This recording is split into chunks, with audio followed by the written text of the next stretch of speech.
Curupira. No folclore brasileiro, Curupira é um personagem descrito como um anão forte e ágil de cabelos ruivos que possui os pés virados para trás.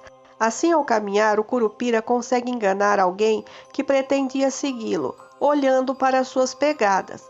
O perseguidor pensará sempre que ele foi na direção contrária. A lenda afirma que o Curupira vive na mata fazendo travessuras, sendo considerado o protetor das florestas.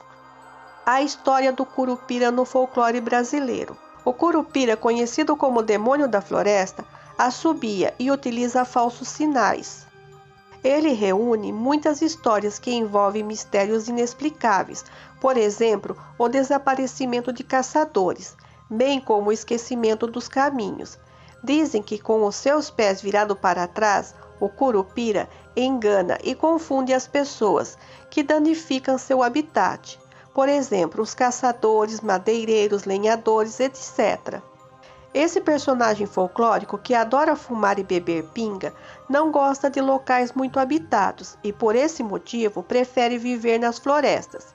Uma outra característica, e talvez o ponto fraco do Curupira, é a sua curiosidade. Assim, a lenda adverte que, para escapar de suas armadilhas, a pessoa deve fazer um novelo com cipó e esconder bem a ponta.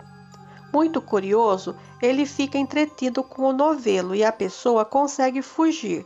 Até os dias atuais, para que não sejam incomodados pelo Curupira, muitos caçadores e lenhadores costumam oferecer-lhe pinga e fumo quando chegam na floresta.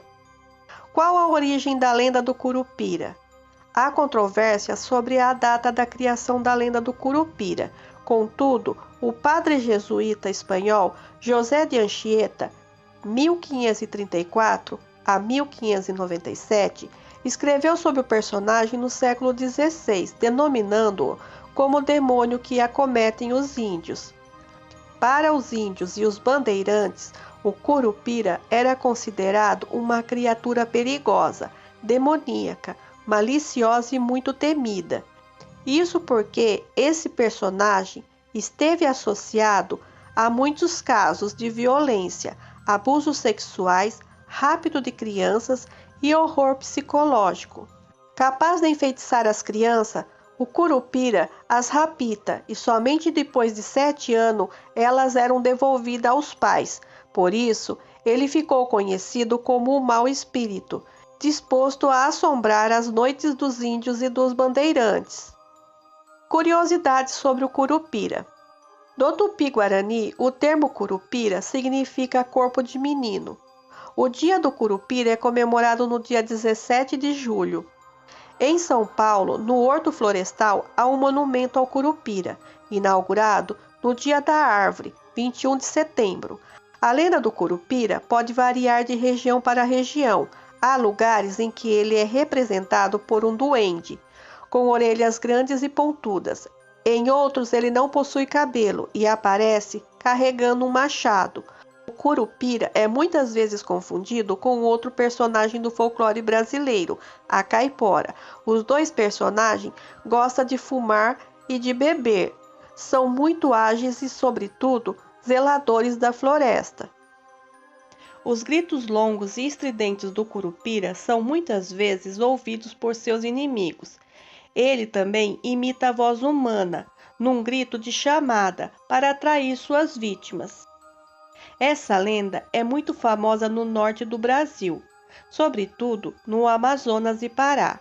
Mas o Curupira, lenda que se originou da cultura indígena brasileira, acabou se espalhando por todo o país. Foi uma das primeiras lendas indígenas registrada pelos portugueses. Entre os tupis-guaranis, existiam outras variedades, a caipora e a anhangá. Existem entidades semelhantes entre quase todos os indígenas das Américas Latina e Central. Conforme a região, ele pode ser uma mulher de uma perna só, que anda pulando, ou uma criança de um pé só redondo, ou um homem gigante montado em um porco do mato e seguido por um cachorro chamado Papamel. Também dizem que ele tem o poder de ressuscitar os animais mortos e que ele é o pai do moleque Saci Pererê. Há uma versão que diz que o Curupira, como castigo, transforma os filhos e as mulheres dos caçadores mau em caça para que este os mate sem saber. O Curupira também pode encantar os adultos. Em muitos casos contados, o Curupira engana os caçadores que se aventuram a permanecer no mato nas horas chamadas mortas. O encantado tenta sair da mata, mas não consegue. Surpreende-se passando sempre pelos mesmos locais e percebe que está, na verdade, andando em círculos.